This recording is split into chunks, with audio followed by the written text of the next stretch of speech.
Okay, consensus is we left off in the middle of the paragraph on 61. We're in chapter 5, how it works. So because we sounds like we left off in the middle of the paragraph, we're just going to start at the beginning again. And I guess I will read the whole paragraph unless David, you yell out that I should stop halfway through it. No? Okay. Okay. Here we go then. 61, first full paragraph. And just for context here, guys, this is, I'm just going to back us up half a paragraph, not full paragraph. I'm just going to read it again. We won't comment on the paragraph from 60. It's let's set up the context of where we are again. So bottom of 60, because we're talking about the actor trying to be the director.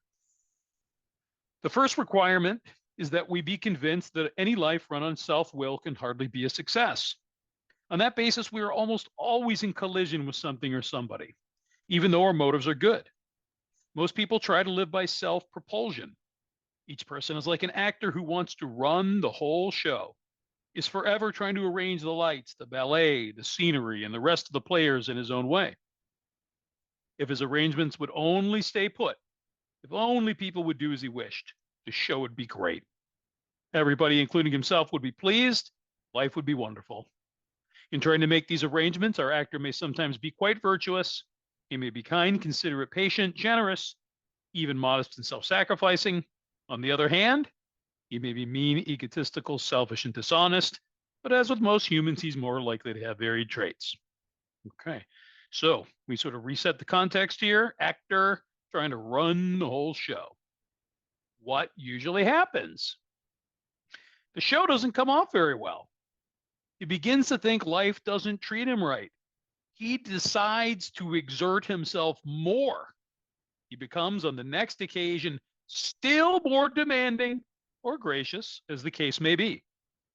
Still, the play does not suit him. Admitting he may be somewhat at fault, he is sure that other people are more to blame. He becomes angry, indignant, self-pitying. What is his basic trouble? Is he not really a self-seeker, even when trying to be kind? Is he not a victim of the delusion that he can wrest satisfaction and happiness out of this world if he only manages well? Is it not evident to all the rest of the players that these are the things he wants? And do not his actions make each of them wish to retaliate, snatching all they can get out of the show? Is he not, even in his best moments, a producer of confusion rather than harmony? I have a couple definitions. The first one being indignant, which just means displeased. And then rest, which means to force or pull away. And then harmony, which is agreement of opinions and interests. Thank you, Abby. So I just want to jump back just to the first sentence that David read on page 60, just to set up the context of what David just read to us in that paragraph there on 61. Because that first paragraph, it talks about the first requirement is that we be convinced that any life run on self-will can hardly be a success. So the first requirement, that is a must. There's about 139 of them, as I'm in Howard and Kathy's study on Sunday, and that's about where we're at in our count. So 139 musts in the big book. Is that we be convinced, meaning being moved by the evidence. I'm moved by the evidence that any life run on self-will could hardly be a success. I have to look at that and understand it. When I'm running the show, if I'm the actor running the whole show, and I have these certain personalities and traits that I'm trying to impose upon other people, either being kind and generous or being this indignant person, it doesn't matter either way I operate, I am still being selfish and being self-absorbed. And then to the context of what David read tonight, it says what usually happens, and so this is a drawing. The show is going is the curtains have opened up on the show now. Okay, I'm out. The world's seeing me here. Here I am standing here on the stage. The show doesn't come off very well. That is kind of black and white. When I'm running my life on my own free will and being selfish and self-centered, self-absorbed, Then this pops into my mind all the time. He begins to think life doesn't treat him right. What is that? That's self-pity. That's self-pity. When there's self-pity, here I am now the victim. That's a victim role. And where there's victim, there's seems to be power, even though it's delusional. But I believe that I'm empowered here. And then he decides to exert himself even more. So now he's going to double down. Now I'm doubling down on what I'm doing here. That's what that means. He becomes on the next occasion still demanding her graces, as the case may be. I read the room pretty well. I will try whatever I need to try to get my way. Still, the play does not suit him well, admitting he may be somewhat at fault. Please circle that, somewhat at fault. I'm not owning anything here, guys. I'm not there at all. Yeah. Blame, responsibility for my wrongs? Nah, can't do that yet. He is sure that the other people are more to blame. So I'm always pointing the fingers. And remember what happens when one are pointing forward, three are pointing back at me. So he says he becomes angry. Boy, that's my first reaction when I'm not getting what I want. And fear shows up the same kind of way. Fear of not getting something I want, or fear of losing something I already have. He becomes angry, indignant, self-pity, as I illustrated before. What is his basic trouble? Is he not really a self-seeker? I am self-seeking to the 10th degree. Even when trying to be kind, is he not a victim of delusion? This is when I'm in a sober state of mind. Back on page 30, they used the word drunken delusion. Here we're talking about a state of mind of sober delusion, not drinking, not sober, just not drinking. And he can rest. So rest is a short form of wrestle, satisfaction, happiness out of this world. And then I underline this: if he manages well. There's a question mark at the end of that thing. If he manages well. The question is, I'm not going to do this very well. I promise you, because I'm going to hurt them. And then it says, is it not evident to all the rest of the players that these are the things he wants? Yeah, it's always what I want. I always want what I want when I want it, and I can't get it fast enough. And do not his actions make each of them wish to retaliate? Absolutely. And I step on the toes of their fellows, and they retaliate. And do not his actions make each of wish to retaliate, snatching all they can out of the show? Is he not even in his best moments a producer of confusion, David's will, rather than harmony, God's will?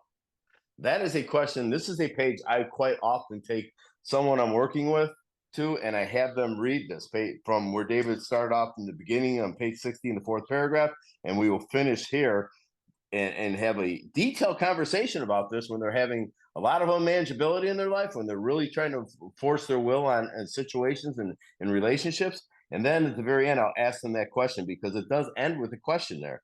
Is he not even in his best moments? Those are my good motives. So I think a producer of confusion, David's will, rather than harmony, God's will. I mean, anybody else really feel these paragraphs like right in the feels, like very viscerally? I mean, I sure do. Like, I so feel this. I so relate to it. I feel I laugh a little bit as I read it and study it because I so relate to it. And I also feel like a little bit of woof, like so in touch with this is who I used to be and who I'm capable of still being. So a friend of ours, Heather, always loves to read this, and she puts herself in first person in this content. And I think it's a good exercise. It's just like, David's an actor who wants to run the whole show. David is forever trying to arrange the lights, the ballet, the scenery, and the rest of the players in David's own way. If David's arrangements would only stay put, if only people would do as David wished, the show would be great. Everybody, including David, would be pleased. Life would be wonderful. In trying to make these arrangements, David may sometimes be quite virtuous. David may be kind, considerate, patient, generous, even modest and self-sacrificing. On the other hand, David may be mean, egotistical, selfish, and dishonest. Oh, yes, David may be. But as with most humans, David is more likely to have varied traits. What usually happens? The show doesn't come off very well. David begins to think life doesn't treat him right. David decides to exert himself more. David becomes, on the next occasion, still more demanding or gracious as the case may be. Still, the play does not suit David. Admitting David may be somewhat at fault, David is sure that other people are more to blame. David becomes angry, indignant, self-pitying. Oh, yes. Yes, he does. What is David's basic trouble? Is David not really a self-seeker, even when trying to be kind? Is David not a victim of the delusion that he can wrest satisfaction and happiness out of this world if David only manages well? Is it not evident to all the rest of the players that these are the things that David wants? And do not David's actions make each of them wish to retaliate, snatching all they can to get out of the show? Is David not, even in his best moments, a producer of confusion rather than harmony? Like, holy smokes, when I read that. Guys, this is me, right? And on most days, on my good days, I sure don't behave this way anymore. But I lived like this for a good 30 years, and in my bad moments, even recovered, when I'm not sharpening the saw and sharpening all my tools and wresting things back from God, I can become this guy again. Sometimes in big ways and sometimes in small. And I love how Bill wrote this. He's being very clear here. He's not really pulling any punches. There's some tough stuff. It's the chapter before this in We Agnostics. You heard us say, it's a lot of Bill sort of casting the line out there, trying to hook us and then reel us in. He's trying to say, he's like, come on, you guys, just, kind of get in this with me. Just consider a little. He's not doing that in this chapter. In this chapter, Bill is like bringing some truths and really laying them bare for me to look at and giving me the opportunity to see, yeah, this is me. And he's using this very particular language to, I believe, produce the kind of effect that it has in me. So what happens when things don't go my way? Well, I double down. I exert more, right? And then what happens? Well, there's another occasion it's still not going my way, so I get more demanding or more gracious, right? If I'm trying to be passive aggressive, right? Whatever my strategery is in the situation, but it doesn't matter because the play is never going to suit me. I'm never going to be satisfied. And that admitting he may be somewhat at fault. What I used to admit when I was at fault, guys? It was all part of a manipulative play too. When I wanted to be the martyr. Okay, guys, I messed up here. I did this at work a lot. When we're sitting around the conference room table and something bad happened and nobody wants to take responsibility, I'd be like, it's my fault. Because I wanted to be the martyr, which made me be the hero because I had all the attention, taking one for the team, right? Whether or not I believed it. And so all I do is act out more, right? And my basic trouble is that I'm driven by self. It says here, am I not really a self-seeker even when trying to be kind? Yeah, I'm a self-seeker. I'm acting in self-seeking, selfishness, self-centeredness, self-pity, all the selves, self-anything. Right? And then David said rest is really a short form of wrestle. So that's my delusion. I'm not even in denial yet. I'm in physically sober delusion as I'm going through life that I can physically, it's not necessarily literal, it could be figurative, but then I'm wrestling satisfaction and happiness. It's like I'm gonna squeeze and control life until it suits me. I mean, what an incredibly asinine way to approach something, right? It's like we say this sometimes. We're joking at work, my partners and I. We're going to have like a team meeting. We're going through all the stuff that we're going to share at the staff. And I'm like, do we have anything heavy to say? My partner, Jason, will be like, yeah, the beatings will continue until morale improves, and it's obviously a joke, but this is what Bill's talking about. I'm going to choke the life out of someone until you tell me you love me. Right? Could not be more misdirected. And how about this? Is it not evident? Is it not obvious to all the rest of the players? So basically Bill's saying, is it not obvious to everybody else on this planet the things that I want? And implicitly, don't you realize how important that is? I mean, the awesome size of self in this is so relatable to me. But what do I do through all this action? All I do is upset people and make them retaliate. And no matter what I do, no matter what the approach is, because I'm driven by self, all I'm doing is making things worse.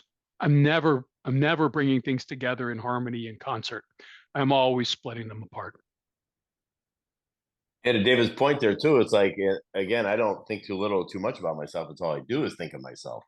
Totally. And in the situation, and this is not a harmful situation necessarily, but this is an experience that I had. I was moving a large piece of furniture a number of years ago when I was much younger with my wife, and I actually said these words. She went left and I went right, and I said, "Can't you read my mind?"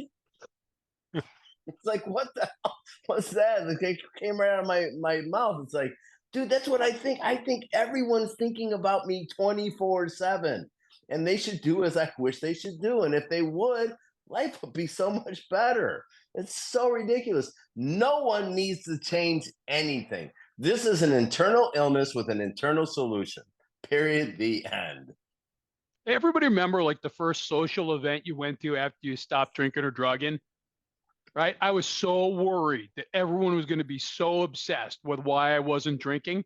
And there was like probably one person was like, "Oh, you're not drinking?" I was like, "No." They're like, "All right." And then we talked about the Bears or something, right? I was convinced everybody, all 40 people at the party were going to be consumed. Why isn't David drinking? Guess why? Nobody cares. Nobody's thinking about me, right? I think you're all thinking about me all the time. I know nobody's thinking about me. It's the same thing. I do this on the job too. We have to make our press release say this. We got to position that because what will our clients think? Our clients are not thinking about us except when they need us. That's it. We're not the center of their business universe. Just as in nobody else on this planet, I am the center of nobody's universe. Not even my wife's, not even my dog's. Maybe his. He's always with me. That's it. Yeah, it even relates to what we're going to be getting into here very shortly. Is that the fourth step? It's like, okay, with the resentment, it's like I drink the poison, hoping that you will die. Mm, mm. Typical alcoholic thinking. Yes. Okay, let's continue. On bottom of 61. Our actor is self-centered. Egocentric, as people like to call it nowadays. Just going to pause for 1 sec. As people like to call it nowadays, this was published in 1939. Pretty sure that's what we still call it today in 2024. Our actor, self-centered, egocentric, as people like to call it nowadays. He's like the retired businessman who lolls in the Florida sunshine in the winter, complaining of the sad state of the nation. The minister who sighs over the sins of the 20th century. Politicians and reformers who are sure all would be utopia if the rest of the world would only behave. The outlaw safecracker who thinks society has wronged him. And the alcoholic who has lost all and is locked up. Whatever our protestations, are not most of us concerned with ourselves, our resentments, or our self-pity? I've got a couple.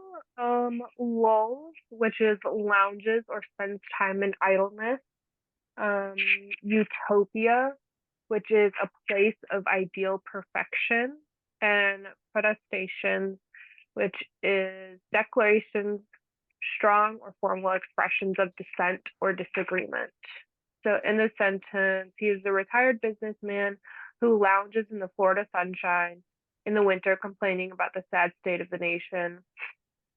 The minister who sighs over the sins of the 20th century, politicians and reformers who are sure all would be a place of ideal perfection if the rest of the world would behave. Whatever our disagreements, are not most of us concerned with ourselves, our resentments, or our self-pity? Thank you, Abby. Yeah, so actors, self-centered, egotistical, as people like to call it nowadays. Harry Tiebout warns us of the ego regenerating itself. It has this uncanny ability to regenerate itself. And that's why it's so vital that we live in steps 10, 11, and 12. Step 10 is an emotional sobriety that I live in, a discipline that I take every day. The clock doesn't stop on it. And it allows me to maintain a conscious contact with God in 11. And then it allows me to go out there and have that spiritual awakening as a direct result of these steps. And that's the promise that I get. And then the charge is that I carry this message to alcoholics who still suffer or drug addicts who still suffer. And the challenge is that I practice these principles on all my affairs. And when I do those things, when I live those disciplines in 10, 11, and 12, I can rest assured that the ego will not regenerate itself so quickly. It's going to talk about that in step 10, that if this happens, it will happen. But I have to be aware of it. So, and if in the paragraph on page 61, the second paragraph, he's like the retired businessman who lolls in the Florida sunshine in the winter, complaining about the sad state of the nation. I'm not going to talk about that, but this one here, and I'm not bashing any ministers or priests or rabbis or anything like that, but for Christ's sake, and no pun intended there, Yeah. but the minister who sides over the sins of the 20th century, if we didn't have any sins, he wouldn't have a job. You know, he needs us to have some sins if we're all sinless peoples. So the politician reformer who are sure all will be utopia if the rest of the world would only behave the outlaw safecracker. So let me go on to the bottom of that paragraph there. It says, whatever our protestations, our declarations, are not most of us concerned with ourselves? Yeah. Our resentments? Yeah. Or our self-pity? These are questions. These are questions that I need to ask. And I kind of forgot to point out the questions on page 60 as they go through the whole thing. I apologize. I'll get them in order next week, and maybe we'll post them. But there's questions here, and actually, the question is, whatever our protestations, are most of us concerned with ourselves? That is a question. Are our resentments or our self-pity? That is another question. And then the next sentence gives us more questions. So I'm always got to be asking myself questions here. How self-absorbed am I? Because this egocentric thing is interest in my own needs or my own affairs. That's what that's all about there. And it just shows up if I'm not in fit spiritual condition. Yeah, I think David did a nice job of breaking that one down. I'm not sure I have much to add. I'll just maybe underscore a little bit that last sentence. I mean, because really that last sentence, whatever our protestations, are not most of us concerned with ourselves or resentments or our self-pity. That's a nice, tidy little summary of all these preceding paragraphs. That again, just to me, just really hits me in the feels, you know, because I so relate to this. So the conclusion, the summation of how I go through life, behaving like this person, is that no matter what, no matter my circumstances, no matter my geography, no matter, you know, my life events, internal and external to this point, bottom line is I am so concerned with just me, just absorbed and loaded up with self. Our resentments, because those are propelling me through life 100%, and our self-pity. Because if I'm not angry about something, then I'm feeling, you know, woeful about it. It's one or the other. All right, now we're gonna get into some great stuff. More Drum great roll, stuff. please. Yeah. Okay. So if you've been wondering what the root of our troubles is, Bill's gonna tell us. Top of 62. Selfishness, self-centeredness. That, we think, is the root of our troubles. I'm going to pause here. Selfishness, self-centeredness, that we think is the root of our troubles. I mean, let's get in on this sentence, right? I mean, where are we in the book? We're now in the chapter called How It Works. We've read 61 pages plus the doctor's opinion. You know, it's sort of the core text. So 71 pages in.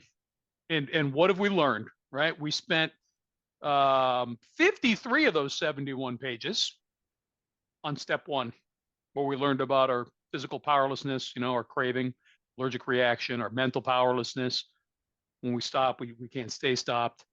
And then some content that we're now really unearthing more around our spiritual malady. And of course, in the middle of that, we had chapter 4, right? We agnostics, where because step 1's emphasis on powerlessness, we had to get into a little glimpse of what power could look like in step 2. But where this book is taking us now, really beginning on page 44 through 84, these 40 pages that were early in the mid stuff here, is all about lack of power, right? unmanageability, spiritual malady, spiritual illness, and what it looks like to start to get better from this. This is the time at which Bill is telling us my main problem is that I'm selfish and self-centered. Think about what he could have written here. Alcohol, drinking, drug use, cocaine, cutting, overeating, dangerous sex life, overspending, overeating. All these symptoms could have said that we think is the root of our troubles.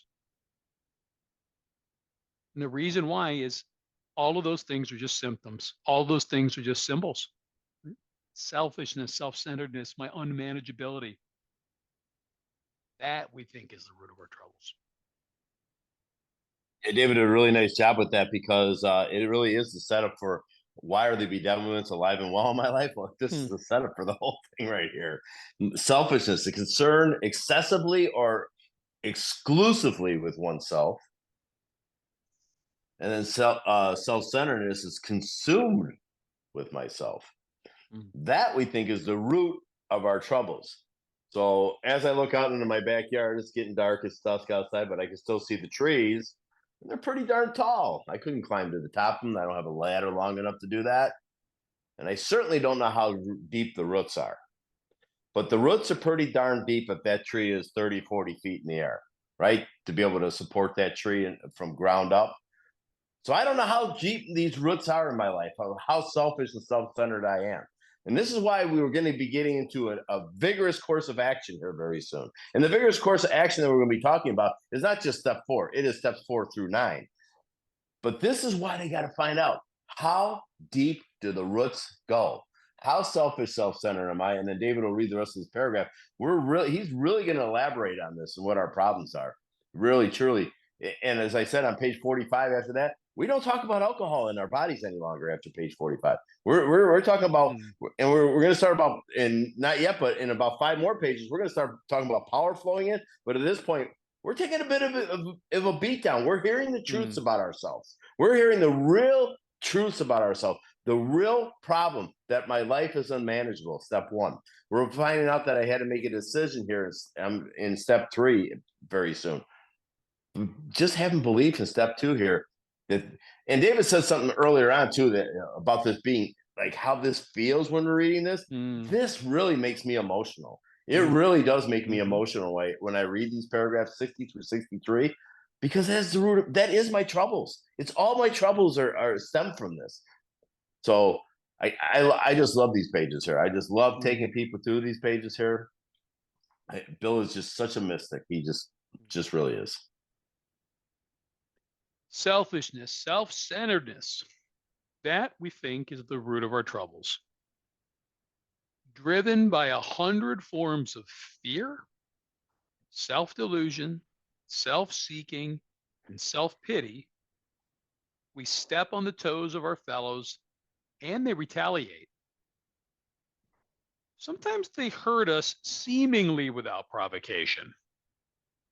But we invariably find that at some time in the past, we've made decisions based on self, which later placed us in the position to be hurt. Abby? I have provocation, which is a reason or a provoking challenge.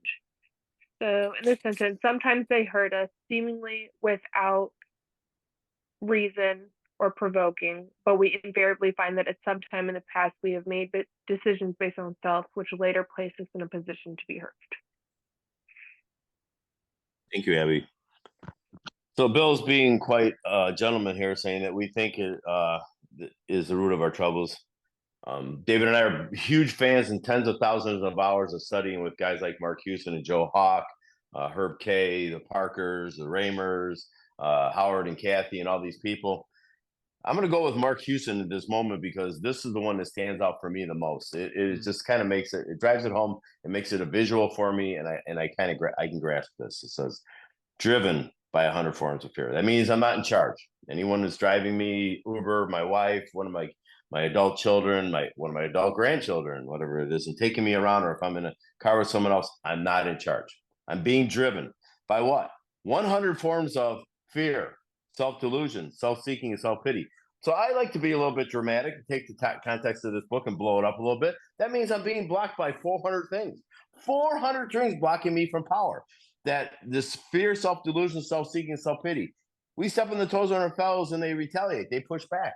But let's go back to what we're talking about here. We're talking about fear, self-delusion, self-seeking, and self-pity. These are the things, the 4 things that Bill's illustrating here that are blocking me from power. And Mark Houston uses this example. The limo pulls up in front of my house in the morning. I get in the back seat of the limo. The limo driver turns around and says, "Hey, good morning, David. I am Fear, and I'm going to drive you around all day today." And then the next day, limo pulls up in front of my house. I get in the back seat of the car, and the limo driver turns around and goes, "Hi, David. I'm Self-Delusion. I'm going to drive you around all day today," and so on and so forth. You guys can relate to that. Don't you guys all get picked up by a limo to go to work every day? Just kidding. I know you don't. I'm just saying. But the illustration is wonderful because that's what happens to me. I am being driven by 100 forms of fear, self-delusion, self-seeking, self-pity. We step on the toes of their fellows and they push back. Absolutely, they push back when I'm acting like this and behaving like this. And this can be in sobriety because this is why it's so emotional for me. Because when I am not spiritually fit, when I am running my life on my own free will, when I'm not even considering where's my prayer at or ask God, when I haven't made a decision to call someone immediately, when I'm doing it and ask God at once, and I haven't made amends quickly, 10 steps up there, guys, then of course this is relevant in my life. And now I'm having all these issues. I've done this many times in sobriety, and I don't like how it feels. And again, this is what I pointed out. These are the causes of the bedevilments. Go ahead, David. Thanks. Yeah, I think it's just more of sort of this visceral journey, right? Where it really just affects me, as David was talking about as well, because I so relate to these feelings and how I was driven through life, right? Forced, propelled. It's the same thing that gets discussed on page 27 that we so frequently go back to, where Dr. Jung's talking about the ideas, the emotions, and attitudes that were once the guiding forces of the lives of these men. So guiding, right, means sets a direction, and a force, right, is like being driven by, being propelled by, right, just shoved along, driven by 100 forms of fear, self-delusion, self-seeking, self-pity. So I can't remember if David said it. He often says, he's like, so there's 400 different forms there. I think that's low. I think there's easily 4,000 if there is 400. If I really put pen to paper, I bet I could identify every one of 4,000 or 40,000 maybe. And sometimes they hurt us seemingly without provocation. It's like, what did I do, man? I didn't do anything. You know how many times I said those kinds of words when people reacted to me? But invariably, find it sometime in the past, we've made decisions, not just decisions. It's not that I just made a decision. It's that I made a decision based on self, which later placed us in a position to be hurt. And so what does that mean? What does it mean to be placed in a position to be hurt? It means I did probably one of 2 things. I made a decision based on self, and then I acted on it. So I physically engaged in a behavior, which then left me susceptible to feedback or retaliation. That's sort of a real thing that I did. Or I did something fancied. Right? Shortly, we're going to talk about the wrongdoing of others, fancied or real, had the power to kill. I can't tell you how many times I made decisions based on self after going to war with you in my head, between my ears, that I was so fired up. I was so raw. I was so defensive that then when you interacted with me, no matter what came out of your mouth, I was going to be all sorts of screwed up about it. I was playing things out. I was creating the drama. I was creating the chaos. And then when life happened into it, I was just ready to be hurt. So whether I acted on something or just thought about something, I was either physically in a position to be in that place and time, or maybe not present, just as obvious, but always my head was always in that bad position, that wrong place, and just waiting to get injured. You know, and one other thing too, because this is going to be so important by the time we get to step 4 is because on page 43 it says that at certain times we'll have no mental defense against the first drink. The same thing holds true here with my selfishness and self-centeredness. Mm, The that I have no power over this selfishness and self-centeredness. I can't just like flip a switch and make it work because I will be going back to the prior page, trying to be this nice guy. It doesn't work. I don't have the power to do that. These steps are designed in a spiritual manner to get me to a power greater than myself that removes that selfishness and self-centeredness from me. I don't have the ability to do that on my own power. If I could, I would have done that a long time. Wouldn't I be in way better shape coming into Alcoholics Anonymous, Cocaine Anonymous? If I could have done that, I couldn't do that on my own. But I couldn't even recognize it, let alone pull it off on my own power.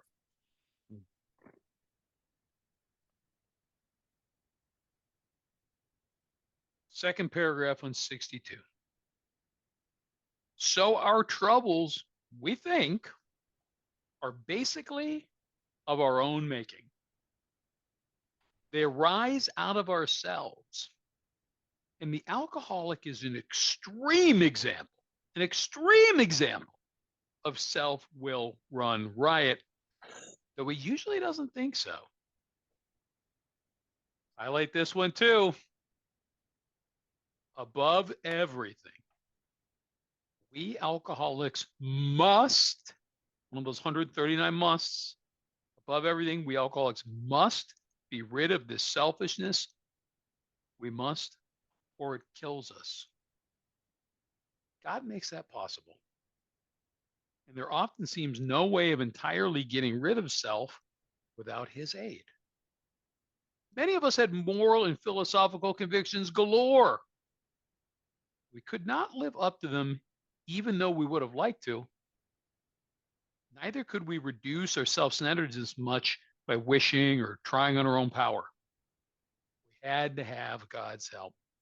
Just before I turn it to Abby for definitions, I just wanted that line that I said to highlight. Same thing as the last one. Above everything, we alcoholics must be rid of this selfish. It doesn't say above everything, we alcoholics must be rid of alcohol. We got to be rid of selfishness. We must, or it kills us. Go ahead, Ab. So I have moral, philosophical, and then I just looked up conviction as well. Great. So moral is concerned or relating to what is right and wrong in matters of human behavior or ethical. Philosophical is logical or rational.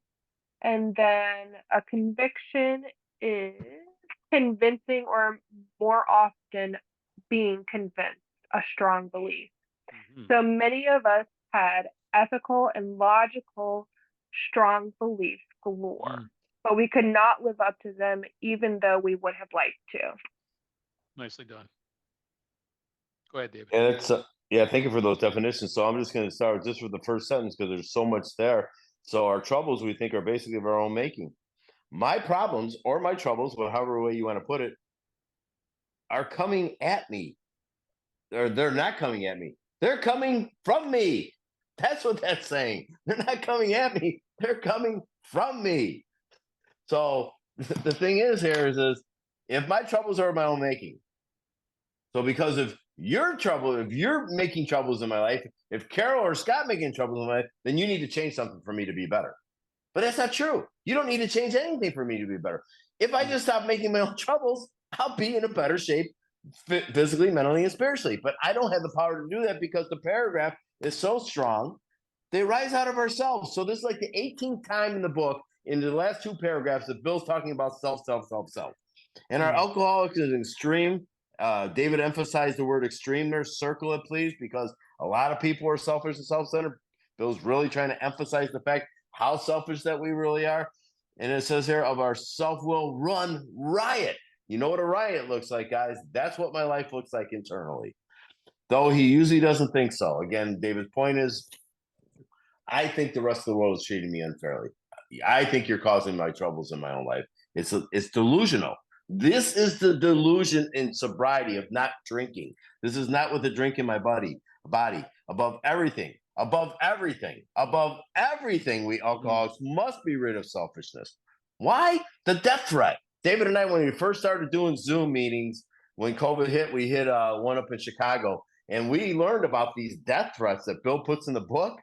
I mean, I don't think I really ever saw them before. They are death threats.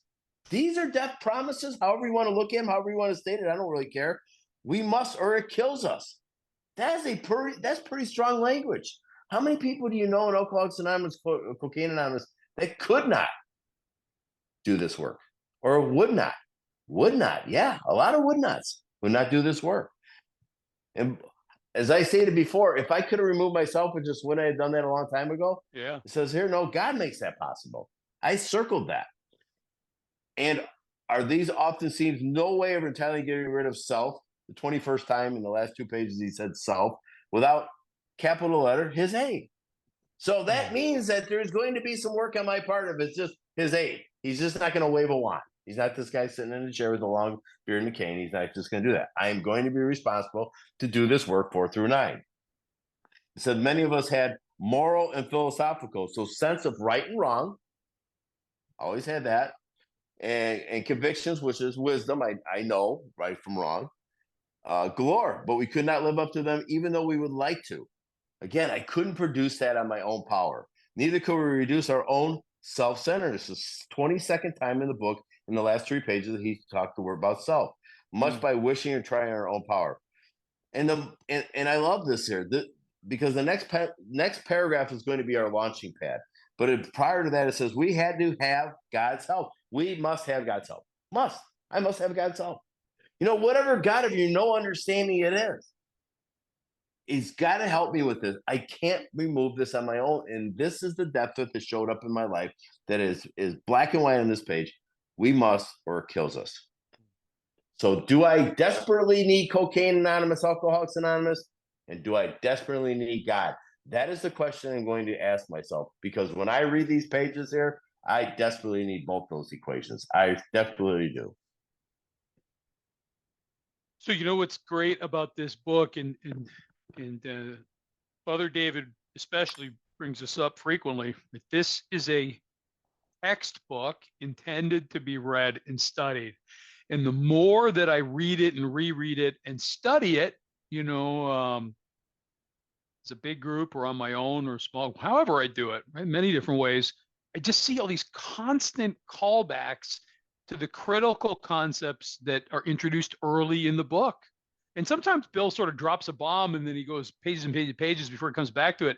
But sometimes as you study it, it becomes very plain that he's just going back to early ideas, and a lot of them come out of the doctor's opinion, right?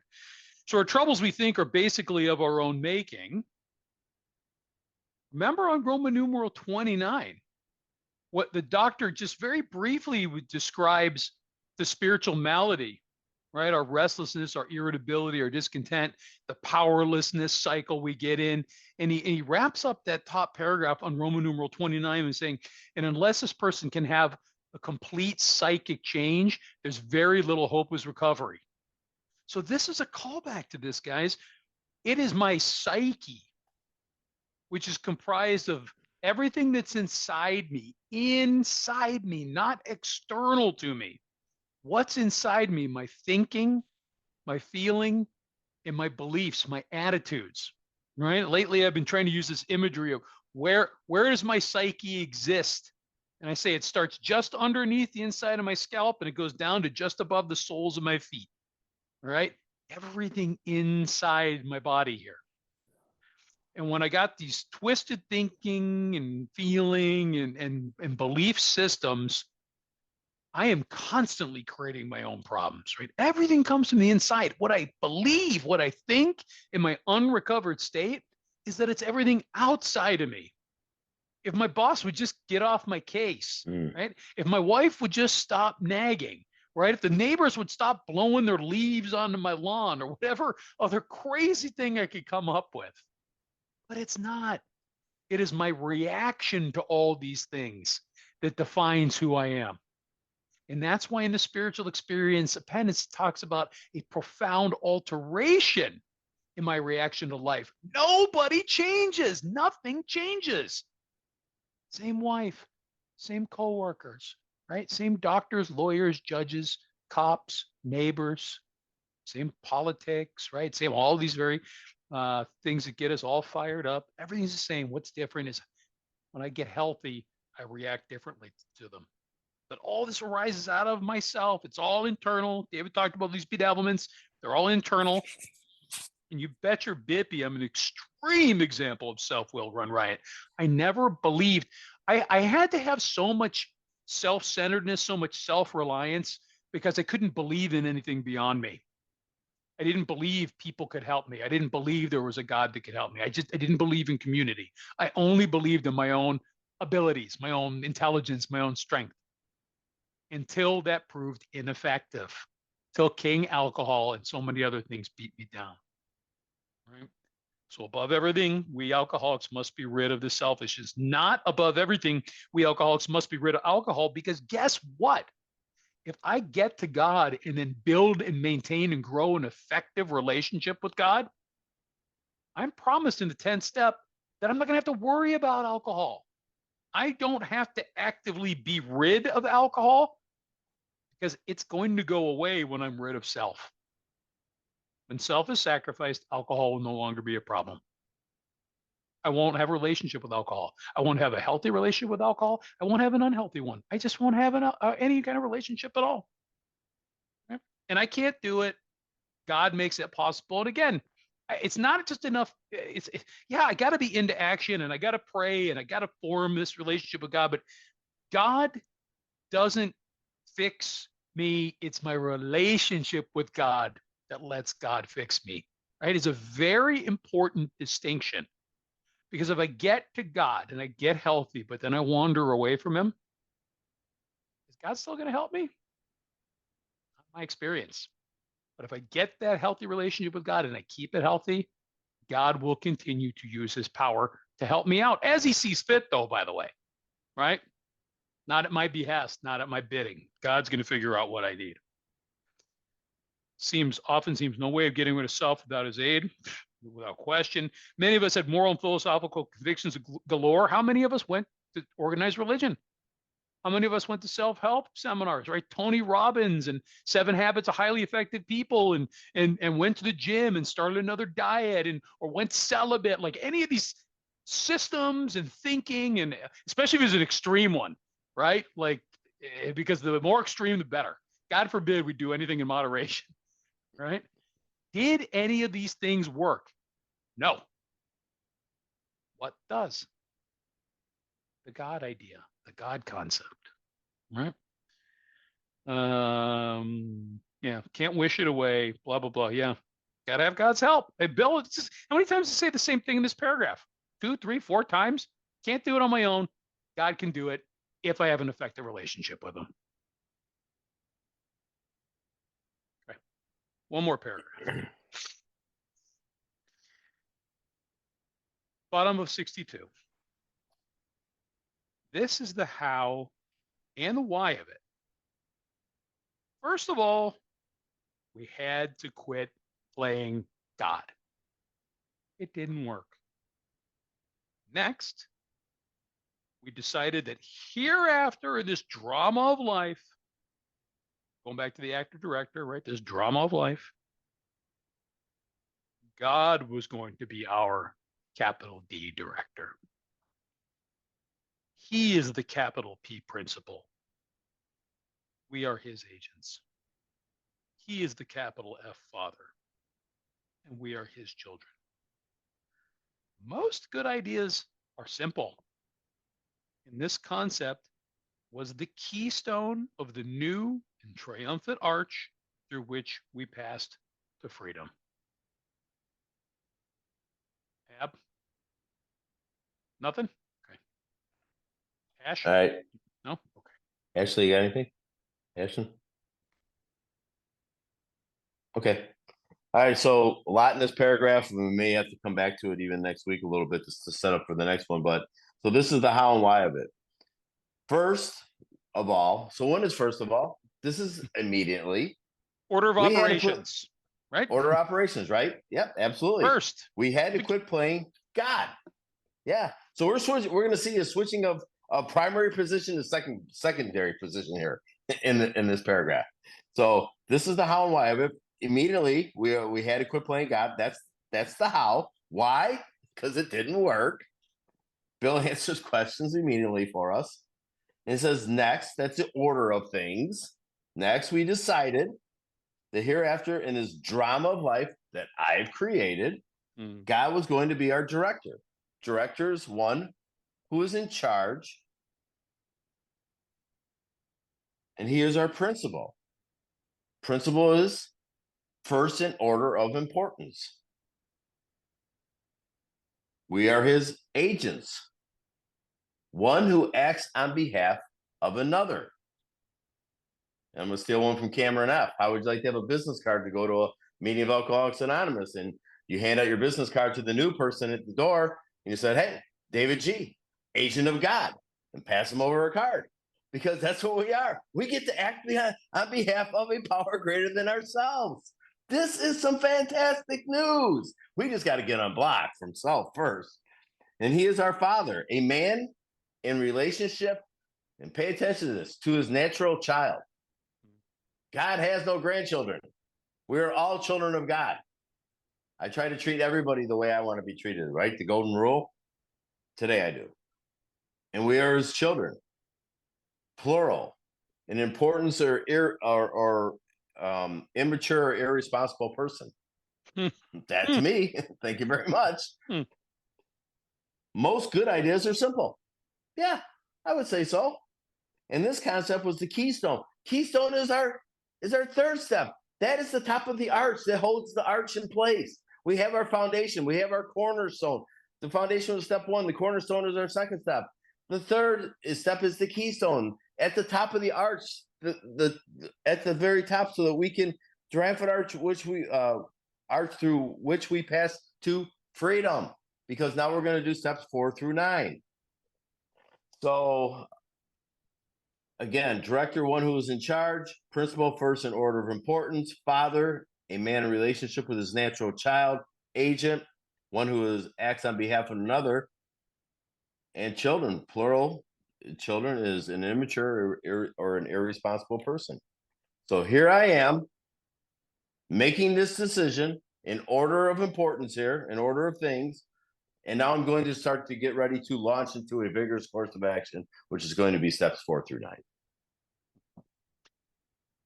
So first of all, I love the whole idea of agents of God too. It always makes me think of the Blues Brothers, right? Elwood's always like, we're on a mission from Gad, right? This is how we all sound here, nice and nasally in the Midwest. So, so the how and the why of it is very important. I love these. Bill doesn't allow us to wander in why questions too frequently, which I love, because I always feel like why questions, that they just lead me astray. Well, why am I an alcoholic? Why did I behave this way? Why? Well, why? Right? I'll go off on some mentally masturbatory mission around that. There's never a sufficient answer for those kinds of why journeys, right? Here's Bill's telling why, because it didn't work. 3 words. That's it. I don't have to go wander and meditate and pray on it. That is my answer. Right. And all of these examples that Bill's giving, it's setting up the hierarchy and what's consistent, despite the proper noun, he's capitalizing director and principal and father. The point here is he's the new boss, right? Not the same as the old boss. I was the old boss and I drove the business of David into the ground. New boss, God, is going to rebuild the business, and then he's going to keep it afloat. And, just to add one more thing here about the keystone, right? So Bill brings up his grandfather was like a builder and a mason, right? And so Bill was raised by his grandfather. And so he brings these stone and building analogies and metaphors up a few times, right? We had the foundation, and then there was the 2 parts of the cement, right? The problem and the solution. And then we had the cornerstone, which is step 2. So the keystone, and you think it's really perfect. If you've got an arch that you're building, right? You're building up from 2 sides. And I'm sure some of you guys have seen these. There've been many, many illustrations. You look go online after this and type in AA Keystone images. You'll see all these illustrations people have made. But understand what the keystone does is you're building up the arch. The keystone is the last one that's placed right in the middle at the top. And what it does is it consolidates and takes the pressure of the sides of the arch and allows the arch to then bear weight so that it doesn't collapse. So think about the metaphor of that, guys. We're passing through this arch. I'm coming from me-centered, passing through to be selfless and God-centered, right? And I'm going to do that under this keystone that's going to keep everything from crashing down on top of me, right? And it's like, oh, it's going to shine the light as I pass underneath it. It's a really kind of beautiful thought. You know, it's almost like it's like when the tornadoes, not the tornado, excuse me, the earthquake. Not that we're an earthquake country here. You stand in the doorway, you stand in the arch, right, where you get protected. Right? Same idea here. You know, and when you look at the third step, sometimes it looks like it's the most important step, but it really isn't. They're all just as vital. It's just as important as the other one.